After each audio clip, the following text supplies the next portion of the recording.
Hello, and welcome to Probable Causation, a show about law, economics, and crime. I'm your host, Jennifer Doliak at Texas A&M University, where I'm an economics professor and the director of the Justice Tech Lab.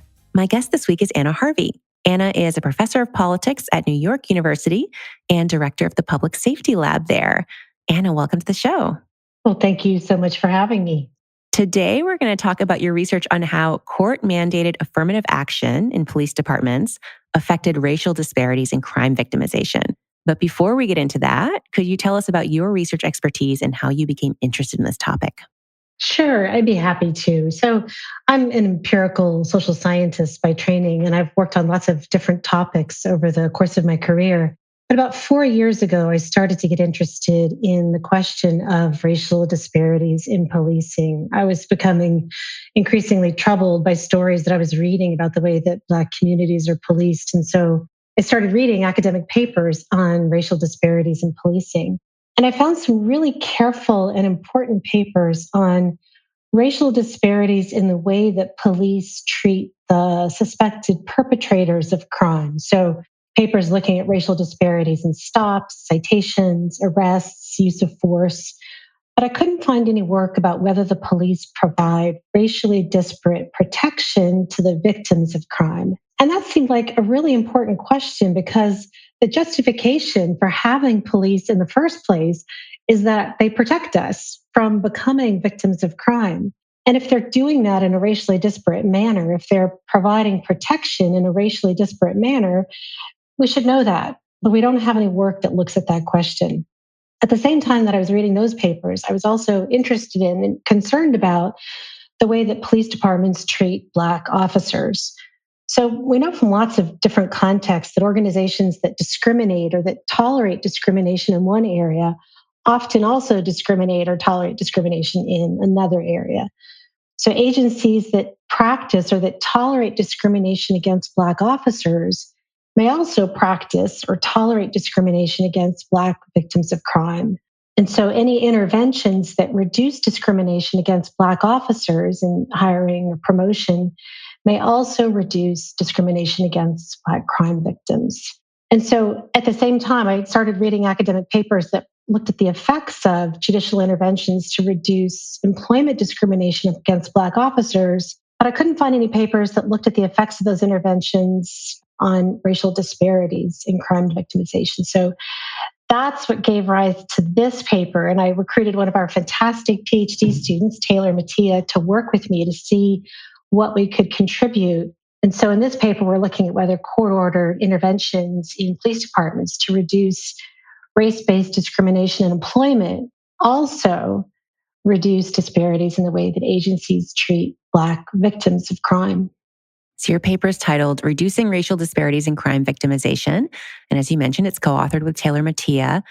So, we're in the midst of a national conversation about how to improve trust between law enforcement and the communities they serve, and particularly between police officers and Black residents of those communities. But of course, this isn't the first time we're having this conversation as a country. This is a longstanding issue. So in your paper, you're considering the effects of court actions back in the 1970s and 1980s. So tell us about the context there and how the courts intervened. Yeah, so during the 1970s and 1980s, many of the largest police departments in the country were sued for race-based discrimination in employment and hiring. And some of these cases were brought by Black police officers as private plaintiffs, and some were brought by the Department of Justice. And in many cases, private plaintiffs and the DOJ joined forces. So just as one example, in Chicago, the litigation there started in 1970 after Black officers in the Chicago PD formed the Afro-American Patrolmen's League, which was a Black officers association.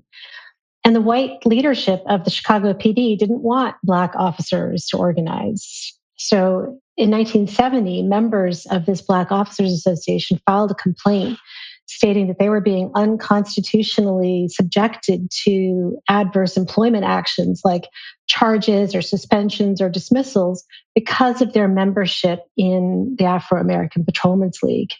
And by 1973, that complaint had expanded to cover hiring and promotion in the Chicago PD more generally, and it was joined by the Department of Justice.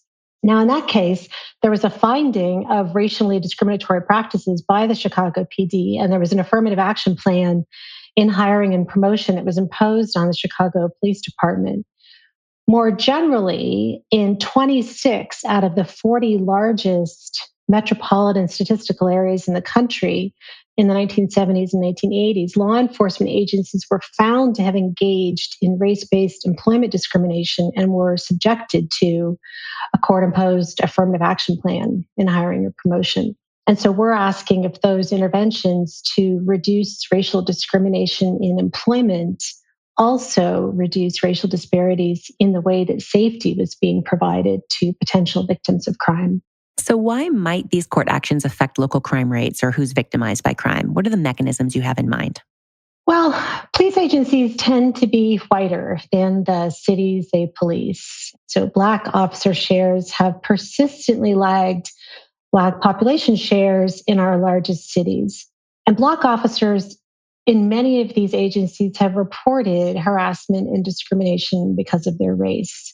So, the hypothesis that we're working with here is that law enforcement agencies whose leaders practice or tolerate race based discrimination in employment may also practice or tolerate racially disparate responses to crime victimization.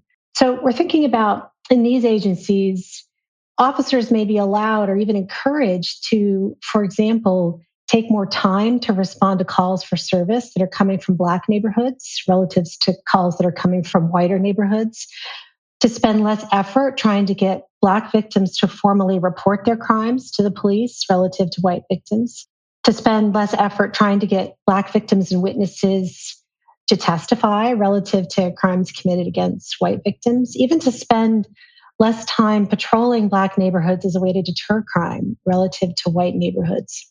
And if that kind of racially disparate response to crime victimization is happening, perpetrators of crimes involving Black victims may have lower probabilities of detection. They may be less likely to be caught. And so they may be less deterred from committing those crimes in the first place.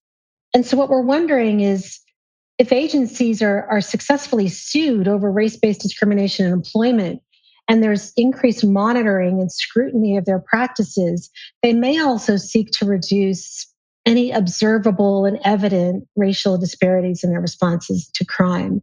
So officers may be directed to decrease racial disparities in their response times to calls for service, in the rates at which victims kind of formally go on record to report crimes, the rates at which victims and witnesses testify, and crimes are cleared, and perpetrators are arrested and charged and convicted.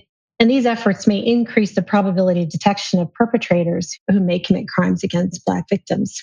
Over time, if agencies are successfully sued and these agencies are subjected to affirmative action plans that require them to hire more Black officers, that also may decrease Black crime victimization if Black officers care more about detecting and deterring crime experienced by Black victims relative to white officers, or if, for example, Black officers have better information about the patterns of criminal behavior affecting Black victims relative to white officers. So, before this study, what did we know about what reduces crime victimization in general? Well, there are several really well known and really well done papers that show that hiring more police or deploying more police to a neighborhood does reduce crime on average. And those papers tell us that the marginal additional police officer hired onto a city's police force or the marginal additional officer deployed to a neighborhood does, in fact, on average, provide protection to victims of crime. And these papers, and the ones I'm talking about, they're really carefully done. I have a ton of respect for them. And I do think that, just on a side note, these papers are really important to remember and grapple with in the current debate over police reform, that there is this evidence that police do provide safety on average. But none of these papers looks at racial disparities in the provision of public safety or racial disparities in the extent to which we're protected from becoming victims of crime. That could be in part because of data issues. So most of the sources of data on reported crime, including the ones that are being used in those papers, don't tell you the race of the victim. And that includes the UCR crime data that are reported to the FBI by US law enforcement agencies. So to get victim race, you have to use a source of data that reports victim race. And one of those sources is the National Crime Victimization Survey that we're using in this paper. And if you look at the National Crime Victimization Survey, you do find persistent racial disparities in victimization over time, including within cities. So respondents who are being policed by the same police force, Black civilians in that city are more likely to experience crime than white civilians. But we don't know anything about the nature of the police response to crime experienced by Black and white victims. We also know a couple things about the specific mechanisms by which police might reduce crime victimization. So one is about call response times. There's this great recent paper in the Review of Economic Studies on police response times in Manchester in the United Kingdom. And the paper uses 911 calls that are coming from locations that are close to each other, but that are located on opposite sides of a border that divides some neighborhood into police district. And so as a consequence, these calls are coming from households that are geographically close to each other, but that have very different response times from the police stations that are tasked with responding to calls. And it turns out that calls that are coming from locations that are closer to response stations have shorter response times, but also have increased clearance rates and higher frequencies of identified suspect and the higher frequency of immediate arrests. So we know that if you hire more police, you might be able to decrease response times, and that might be one of the mechanisms that's driving why police can provide public safety. We don't know anything about racial disparities in response times and clearance rates. We do know that the ACLU filed suit in Chicago in 2011, alleging that the Chicago PD had slower response times to calls coming from Black neighborhoods. And the ACLU, for several years now, has been trying to get the Chicago PD to provide data on its resource allocation across districts and response times, but they haven't been successful. So that's one mechanism that kind of might be driving what's going on.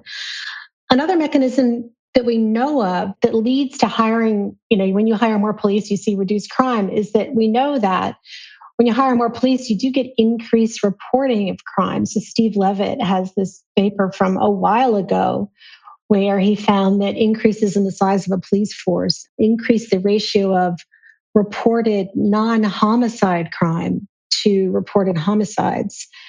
And homicides, we think, are probably reported kind of almost all of them.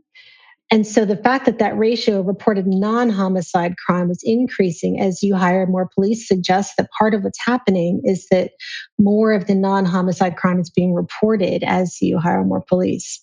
So again, we think that that might be one of the mechanisms, but we don't know if there are racial disparities in the responsiveness of crime reporting as you hire more police. And so it's kind of one of these open questions that we're attempting to provide some evidence for. And then what did we know about the types of court actions you're focusing on? So those aiming to increase the diversity of police forces, what do we know about how those affected police behavior and crime outcomes? Well, there are two really great papers that have looked at the same kinds of judicial interventions that we're looking at. And both papers found that these interventions increased Black officer shares and reduced the Black representation gap, or the difference between the percent Black of police employment and the percent Black of the population served. So there's one paper is by Justin McCrary and another is by Amalia Miller and Carmen Siegel. Now, Justin also looked for effects of these judicial interventions on average reported crime rates, and he didn't find any effects.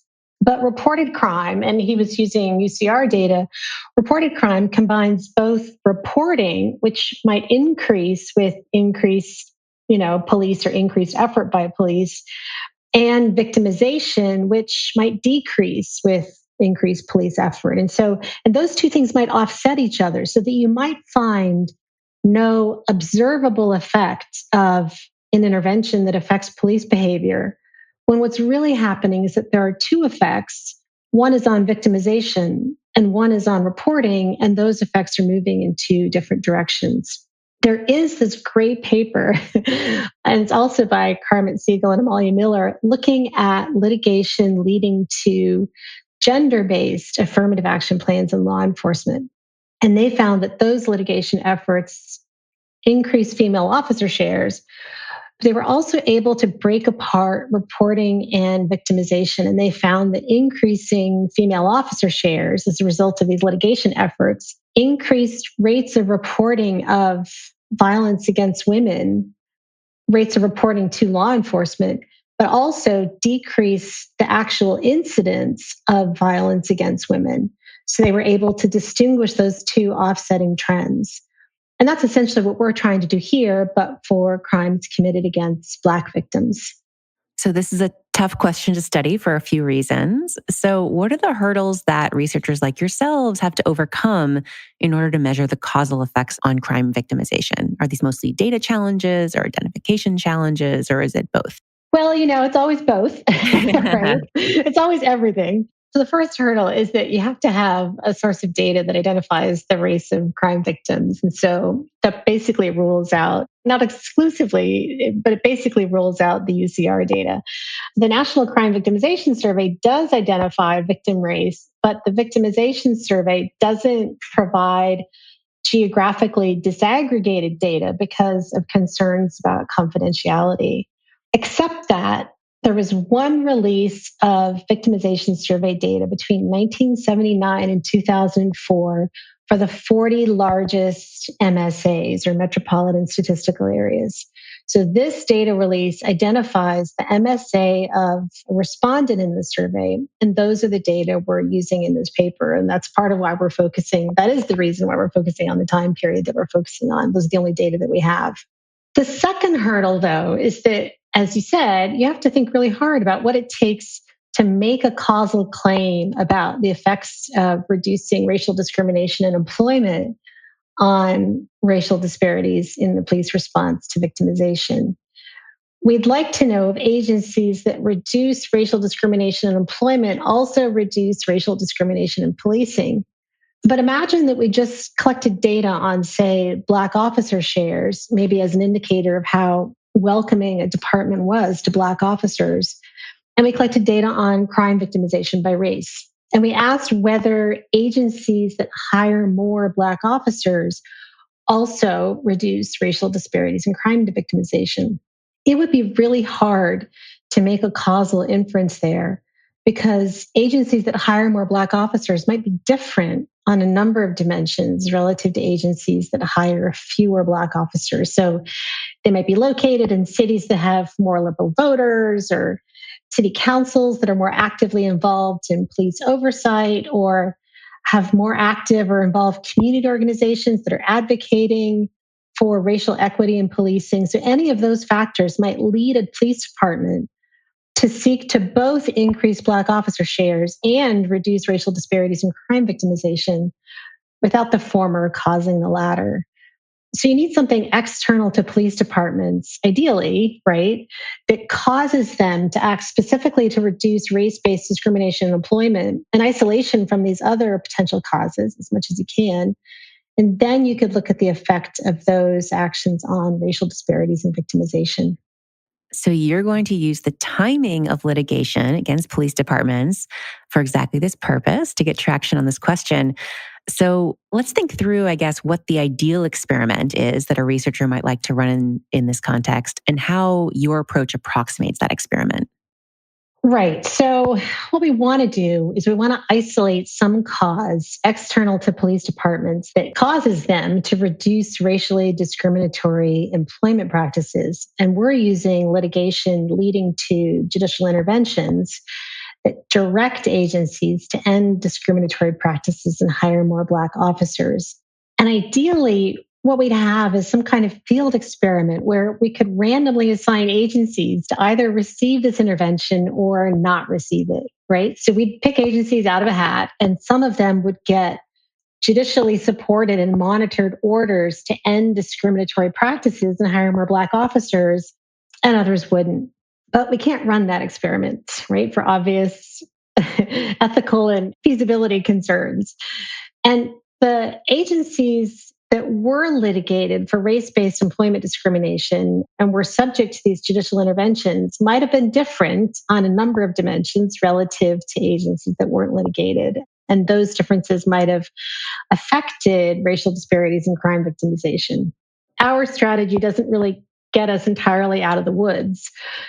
One thing we can do is to use just the set of MSAs that contain law enforcement agencies that were treated or that were actually litigated for race based employment discrimination and subjected to these interventions. All of these agencies share the important similarity that they're big city departments that were found guilty of race based discrimination in employment in law enforcement agencies, and they were ordered to hire more Black officers and end discriminatory practices.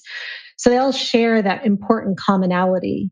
But the timing of these litigation efforts varied across departments. So we can maybe use variation in the timing of litigation onset between 1970 and the end of the 1980s as a source of variation in treatment. And so we explore this empirically in the paper. And it turns out that you can actually predict pretty well which agencies will be treated, meaning they'll be litigated and subjected to these interventions if you use census data from 1970 before any of these litigation efforts happened. But you can't predict the timing. If you just isolate the set of agencies that did get these interventions, we aren't able to predict when those interventions were happening. So that's what we're leaning on in the paper, is that the timing was at least couldn't be anticipated given what we know about pretreatment data. Yeah. So the intuition here then is like it's essentially random, conditional on having litigation against you at some point. It's essentially random when that happens. And maybe there are just sort of underlying differences in getting the case together or whatever. But at least it's not going to be related to those trends in victimization rates. Am I getting that right? That's the idea. And it's not perfect. It is a strategy that we've seen used in other contexts. In, for example, people looking at the effects of school desegregation litigation, or people looking at the effects of, say, disability insurance offices that close. In all of those cases, that the quote unquote treated agencies or offices are often distinguishable from the offices or agencies that aren't treated. But within the set of treated agencies or offices, the timing looks like it can't be predicted. And so, right, that's what we're leaning on. Yeah. The natural experiments are never perfect, unfortunately. They But are it gets not. you close to the ideal experiment. Okay, so what data are you using for all of this? So we're using a litigation database that was put together and really graciously made available by Amalia Miller and Carmet Siegel. So they searched federal litigation databases for employment discrimination cases involving law enforcement agencies that had at least 200 protection employees. And then they further identified cases in this set that resulted in court orders or settlement agreements that imposed affirmative action plans and hiring or promotion on those agencies. So we're pulling from that database litigation data for any county or municipal law enforcement agencies that are located in one of the 40 largest MSAs that are in the National Crime Victimization Survey sample. And there are 167 of those agencies. And so we're putting together the litigation data with the National Crime Victimization Survey. And so tell us more about that survey. Who's in that sample and what questions are they asked? Well, so the NCVS, it's been conducted every year since 1973 by the US Census Bureau on behalf of the Bureau of Justice Statistics. It's a pretty high quality survey. It uses a nationally representative sample of about 50,000 housing units. And once a household is sampled into the survey, they stay in for 3 years. And members of the households are interviewed every 6 months about whether they've experienced any incident of crime over the previous 6 month period. And they're specifically prompted about whether they've experienced anything like robbery, burglary, theft, assault, or rape. And if they answer yes to one of these initial prompts, then there are additional follow up questions that get more details about the nature of the incident, including whether it was reported to the police. And there are some questions about the nature of the police response. And the NCVS also, importantly, collects demographic information about respondents. So you mentioned earlier that there are longstanding gaps, racial disparities in victimization rates. So what are the baseline victimization rates for white and Black respondents to the survey before litigation occurs? Well, so if we just look at what we're reporting in our main results, which is just the sample of treated MSAs, so these are MSAs that all have law enforcement agencies that would eventually be subjected to litigation leading to race based affirmative action. Prior to litigation, on average, victimization rates are 20% for Black respondents and 13% for non Hispanic white respondents. Okay. So let's get into the results. So you first use an event study model to measure the effects of litigation on crime victimization by race. So visually here, you're going to graph the effects over time. And the idea is if the litigation mattered, we should see a change in the trend at the time the litigation occurred. So this is a very visual design. It's always hard to talk about these over a podcast without the graph in front of you, but let's do the best we can. So what do you find when you do this? Well, so we find that prior to litigation, in the years leading up to litigation, we're not seeing any trends in either white or Black crime victimization. But then after litigation, we see decreases in both white and Black victimization relative to the baseline pretreatment rate. But these decreases in victimization are much larger for Black respondents. So, white respondents see on average about a 4 percentage point reduction in crime victimization after litigation onset. But Black respondents see about on average a 10 percentage point reduction in crime victimization following litigation onset.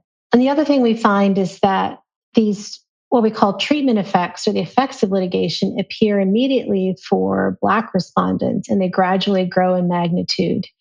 And so this is, and whereas for white respondents, it takes a little more time for these effects to appear. So what's happening here is we're seeing an immediate change in litigated agencies' responses to reports of Black victimization, followed by gradually increasing reductions in Black victimization that are possibly caused by gradually increasing Black officer shares. And then what's the effect on the racial gap in crime victimization?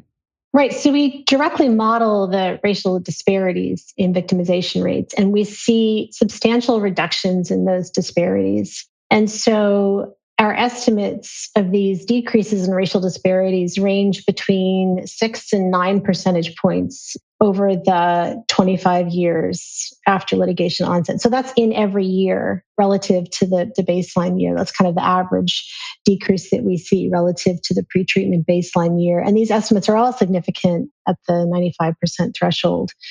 On average, there's about it's like a 7.5 percentage point decrease in the relative Black victimization rate.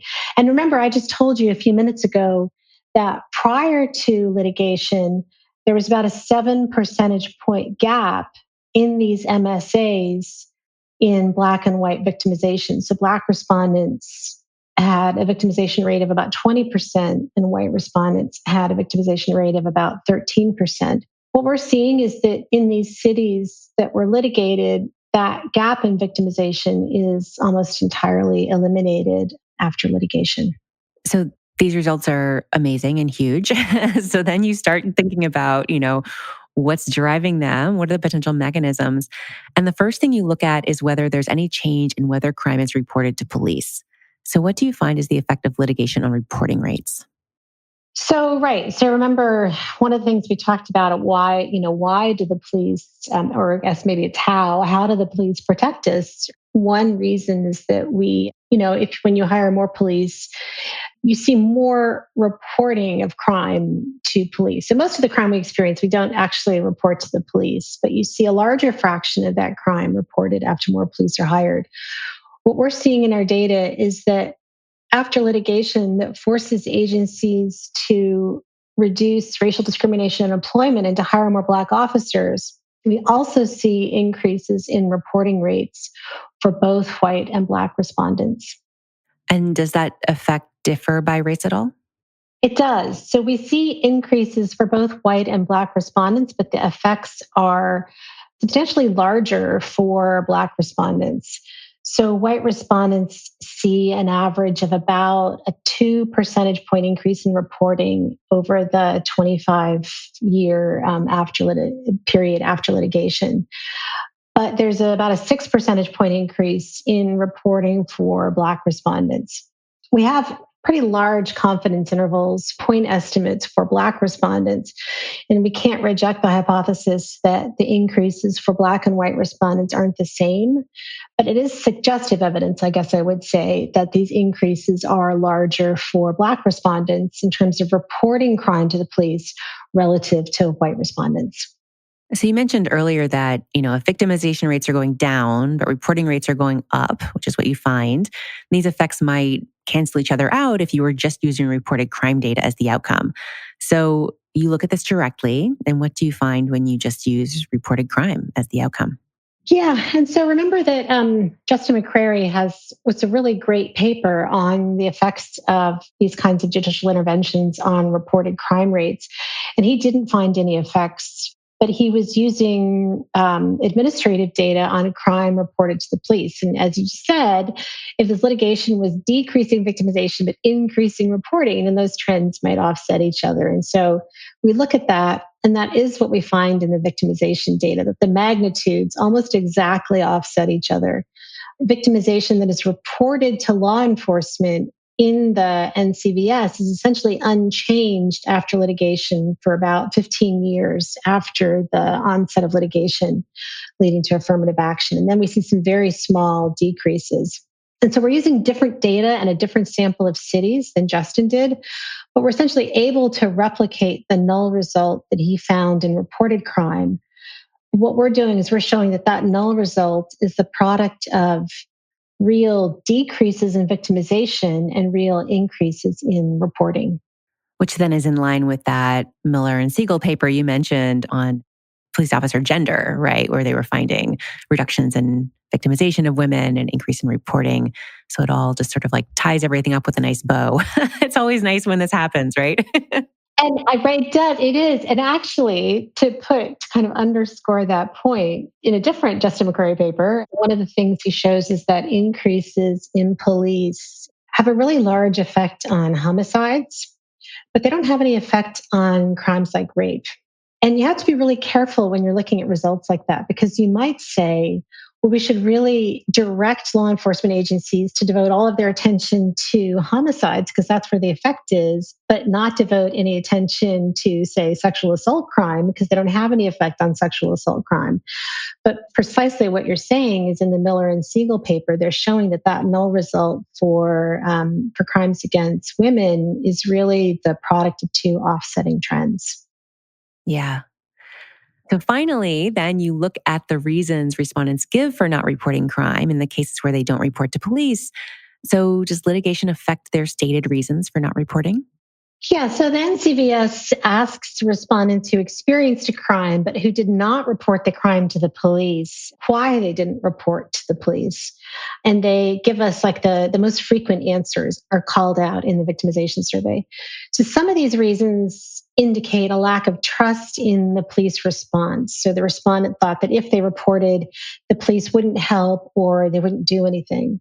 Other reasons for not reporting are unrelated to the nature of the police response. So, for example, maybe the respondent thought the crime just wasn't important enough to report, or they dealt with it in another way. So, we separate out those responses and we look at those separately. Responses that indicate that respondents didn't trust the police to respond if they reported, and responses that are for some other reason. And we find that after litigation, not reporting crime to the police because of a lack of trust in the police response, it decreases for both white and Black victims of crime, but these decreases are larger for Black victims. So the average post litigation decrease in not reporting victimization because of a lack of trust in the police response is about 7.5 percentage points for white respondents, but it's 13 percentage points for Black respondents. And these estimates suggest that Black respondents became more confident in the nature of the police response that they could expect after reporting after the onset of litigation, leading to affirmative action. When we look at the reasons for not reporting crime to victimization are unrelated to trust in the police. We don't find any changes after litigation, either for white or for Black victims of crime. So, the goal of the litigation was to increase the number of Black officers on the local police force. And this could itself be a reason for the reduction in crime victimization in Black communities for a few reasons that you alluded to earlier. So, do you find that litigation had its intended effect on the racial composition of those local police departments? Yes, and our findings are totally consistent with the results that have been reported by Justin McCrary and by Miller and Siegel. Over the course of the 25 years after the imposition of litigation leading to affirmative action, the average litigated agencies saw about a 5 percentage point increase in Black officer shares. And if you look back to the kind of average baseline rate prior to litigation, these agencies had about 12% of their officer force comprised of Black officer shares. So we're seeing about a 42% increase in Black officer shares relative to that baseline rate. All right. And then you also consider a few other potential causal mechanisms for the finding that crime victimization is falling, and you basically rule them all out. But what were some of the other mechanisms that you were thinking about and able to test?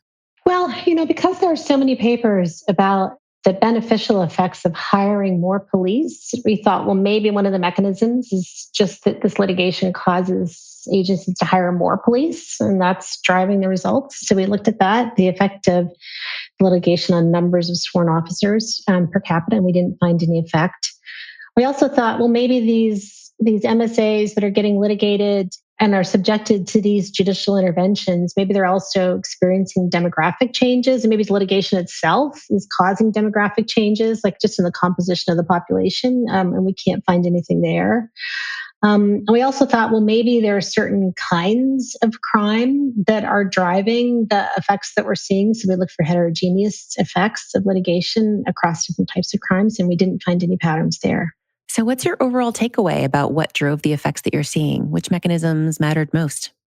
Well, if you just kind of step back and think about what we already knew about how police provide public safety, we know that marginal increases in police hiring increase safety and reduce crime overall on average. And we think that at least part of how this happens is both because we report more crime to the police and because with more resources, the police improve the nature of their response to our calls. And the end result of that is that perpetrators of crime are more likely to be caught if they commit a crime. And in response, classic Gary Becker, crime goes down. And what our findings reveal is that where law enforcement agencies were engaging in discrimination against Black officers, Black civilians who weren't reporting victimization to the police were more likely to say that they weren't reporting because they didn't believe that the police would respond relative to white civilians. After these agencies were sued for discrimination against Black officers and forced to accept interventions that were designed to reduce racial discrimination in employment, Black civilians became more likely to trust in the police response relative to white civilians. And Black civilians also suggestively became more likely to report victimization to the police relative to white civilians.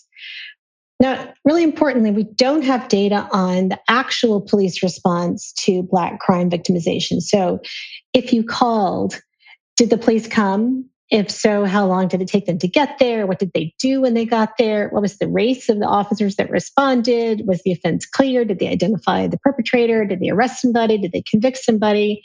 We don't have any of those data. All we have are these data from respondents.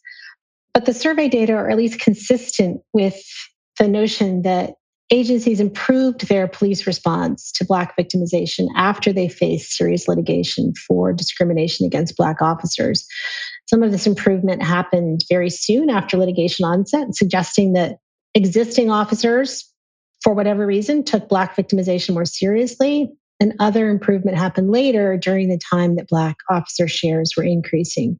And so I guess the overall takeaway is that external interventions to reduce race-based employment discrimination in law enforcement agencies can also reduce both absolute and relative Black crime victimization without increasing white crime victimization. Yeah, I do want to highlight for folks that, I mean, I found it just fascinating. This isn't all just coming from hiring more Black officers, right? I mean, I think there's sort of the way most people, including me, kind of approach this issue is there's something about the composition, the racial diversity or gender diversity of the police force that gives local community trust that their concerns will be heard and cared about. Maybe if the officers look like me, but you're seeing results, you're seeing effects before that increase in hiring actually happens. So it really is something about being forced to address the racial discrimination in employment rather than the actual composition of the police force, which is something I really hadn't heard hypothesized before or seen studied before your paper. I think that's super interesting. Yeah, I think that's right. So, okay, so that's your paper. Have any other papers related to this topic come out since you first started working on this study?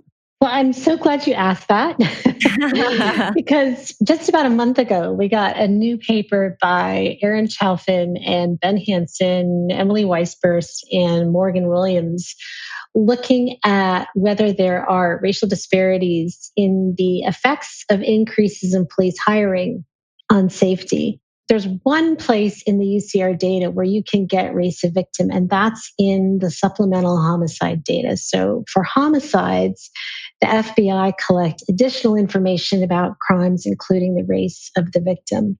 And all these prior papers about the beneficial effects of police hiring and safety, people had used the homicide data, but they hadn't used the supplemental homicide data that break down homicides by race of victim. And so Aaron and his co-authors, they're looking at whether there are racial disparities and increases in police hiring on homicide rates. And they find that for cities that don't have large numbers of Black residents, increases in police hiring do reduce homicides of both Black and white victims. But in the cities that have large numbers of Black residents, so the top quartile of cities, and these are cities with Black populations of about 25% and larger, which includes many of our largest cities, increases in police hiring between, I think they're looking at like 1980 to the present, reduce homicides of white victims, but have no effect on homicides of Black victims. And that just seems like a really important finding to me. We have all these papers on the beneficial effects of hiring more police, but nobody's ever looked at this question about really, I guess, the distributional effects on safety of hiring more police. So this team, they don't have an explanation for this finding, but just documenting the existence of these racial disparities in the provision of safety is, I think, really important. Yeah, that's super interesting. So, what are the policy implications of your results and the other work in this area? What should policymakers be taking away from all of this? Well, I think the big takeaway is that interventions that address employment discrimination against Black police officers, including but not limited to forcing agencies to hire and promote Black officers, can also reduce crime victimization among Black victims. And so I think this is really important that improving the working conditions for Black officers is actually linked to improving how well police agencies do their job in providing protection to Black civilians. There are a number of large police departments right now that have pending litigation against them filed by Black officers alleging discrimination, including my own police agency, the New York Police Department. And these litigation efforts, I think, are an indicator that these agencies are probably also providing safety in a racially discriminatory manner. So I think it's really important to think about how addressing workplace conditions for Black officers can also improve safety for Black civilians. And then, what's the research frontier? What are the next big questions in this area that you and others will be thinking about going forward?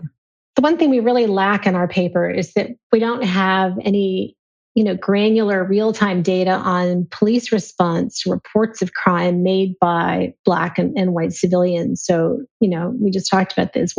If you call, do the police come, and how long does it take them to get there? And what do they do when they get there? And who's responding? And was the offense cleared? And, where are patrol cars spending their time? All of this really granular data. Police departments have all this data.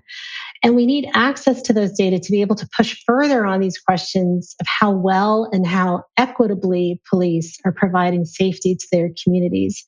It's the job of police agencies to provide safety. And you'd think that agencies would care about how well they're doing their jobs, about how equitably they're doing their jobs.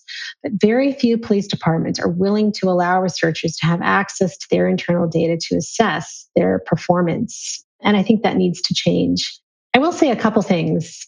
I do think that there are some major city chiefs out there who care about performance and about equity and performance. A few years ago, the police chief of one of the largest cities in the country, one of the top 5 largest cities in the country, asked me to come in and look at how his department was doing in responding to calls for service and whether they could improve their performance, including the equity in their responses. But when the department's lawyers got wind of what we wanted to do, they raised all kinds of objections and they stopped the study from going ahead because they were worried about what the study might reveal about the way the department did its job. And I just think that kind of attitude has to stop. One positive thing that we've seen over the past year in the debate over police reform is that some cities are voting to force their police departments to provide data to researchers. So you and I know that Charlotte, North Carolina just did this. They voted to require an independent evaluation of a number of features of the way their police department is conducting business, including providing access to the data. And I think it would be a really positive thing if more city governments, when they're thinking about police reforms, would think about provisions requiring departments to be the subject of evaluations by university-based researchers, including sharing all their data. Here's hoping. That would be an amazing step forward. My guest today has been Anna Harvey from New York University. Anna, thanks so much for talking with me. It was such a pleasure. Thanks for having me.